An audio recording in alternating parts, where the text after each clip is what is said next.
What happened to Jack Marston during the outcomes of Red Dead Redemption? There's a few theories online of what could have happened to Jack. One slightly being better than the last, it's pretty much unknown as Rockstar has pretty much forgotten the whole series after the outcomes of 2018 when the game came out. But I guess it's up to speculation which one we like more. Now, one of the first theories was, after killing Edgar Ross and being wanted by the law as there was a number of witnesses he asked about him, and becoming the prime suspect, he went on the run, never going back to his ranch and going to a life of thievery, destruction, and greed as something he grew up once before.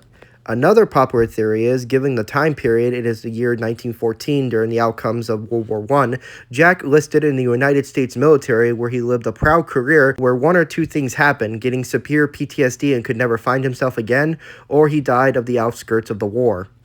Now, another theory that is actually most believed beyond fans is that Jack, after killing Edgar Ross, goes into a life of education as he did promise his mother he would once do. And after working a great many years in education, he decided to write a book about his life and everything that led up until today. Now, it's up to complete speculation of which one you find better, but if you want to ask me, I think it's all the above. Here's my version of what happened to Jack Marston all the way up to the end of his life. Jack kills Edgar Ross. He finds himself going heavy on the government's wanted bounty, considering he was the last person to be around him and he was asking many questions of him. He, going on the run, found himself joining the military in 1914 during the First World War. This allowed him to escape the government and hide for a great many years. And like his father, he became an expert marksmanship when it came to the arts of firearms. Thanks to his skills, including his high rank, he managed to get himself of his own fighting group that he would train rather well. However, just like the Dutch Van Doren gang, they became a source of destruction, going to every fleet of country that they were sent over, and due to their high marksmanship, they basically didn't have to go head-to-head. But doing this, Jack actually knew that he was becoming the very thing he tried to run away from.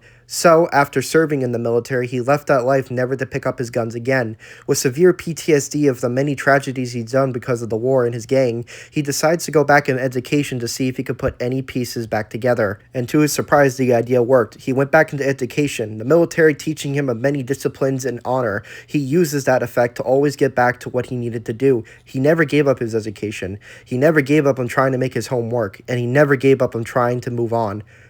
This encouragement allowed him to work many great years into the teaching industry, either having a successful career as the teacher or becoming a high rank as a principal.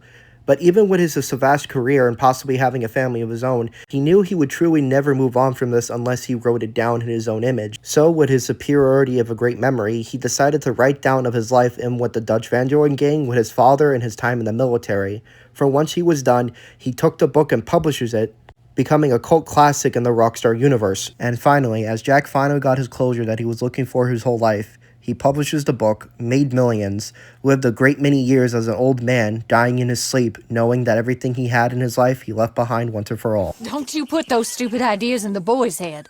He's gonna do something better than this. Like what? Writing silly stories?